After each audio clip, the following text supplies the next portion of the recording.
মহান মুক্তিযুদ্ধের সময় অগণিত মানুষ গণহত্যার শিকার হয়েছেন।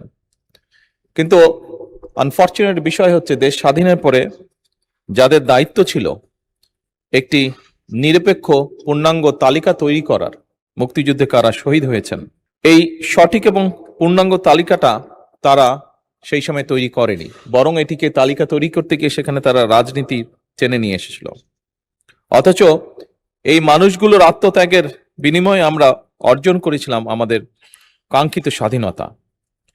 বিষয়টির গুরুত্ব অনুধাবন করে বর্তমান সরকার নির্বাচনী ইশতেহারে নিবিড় গবেষণার ভিত্তিতে মুক্তিযুদ্ধের শহীদদের একটি পূর্ণাঙ্গ তালিকা প্রণয়নের অঙ্গীকার ব্যক্ত করেছে। উক্ত অঙ্গীকার বাস্তবায়নের লক্ষ্যে প্রয়োজনীয় কার্যক্রম গ্রহণের জন্য এরই ভিতর মুক্তিযুদ্ধ বিষয়ক মন্ত্রণালয় বিভিন্ন উদ্যোগ গ্রহণও করেছে।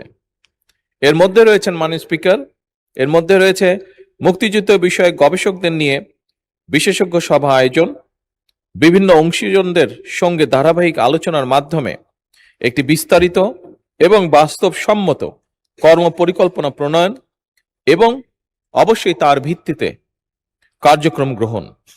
এই ধরনের উদ্যোগ বাস্তবায়নের মাধ্যমে গণহত্যার শিকার এবং সকল শহীদদের একটি নির্ভুল ও গ্রহণযোগ্য তালিকা প্রণয়ন এবং তাদের আত্মত্যাগের যথাযোগ্য স্বীকৃতি ও মর্যাদা প্রদান করা সম্ভব হবে বলে আমরা মনে করি। মাননীয় স্পিকার, বর্তমানে দেশ পরিচালনার দায়িত্বে বাংলাদেশ জাতীয়তাবাদী দল রয়েছে এবং একটু আগেই বললাম, এই দল বীর মুক্তিযোদ্ধা, স্বাধীনতার ঘোষক শহীদ রাষ্ট্রপতি জিয়াউর রহমানের দ্বারা গঠিত। এই দল খুব স্বাভাবিকভাবেই বাংলাদেশ জাতীয়তাবাদী দল বিশ্বাস করে মনে প্রাণে যে মুক্তিযোদ্ধা এবং মুক্তিযুদ্ধের প্রতি তাদের দায়িত্ব, পবিত্র একটি দায়িত্ব রয়েছে। এবং সে কারণেই আমি একটু আগেই আমার মূল প্রশ্নে এবং একই সাথে সম্পূরক প্রশ্নে আমি বলেছিলাম যে যাদের দায়িত্ব ছিল দেশ স্বাধীনের পরে একটি সঠিক নিরপেক্ষ তালিকা তৈরি করা মুক্তিযোদ্ধাদের, তারা সেটি করেনি।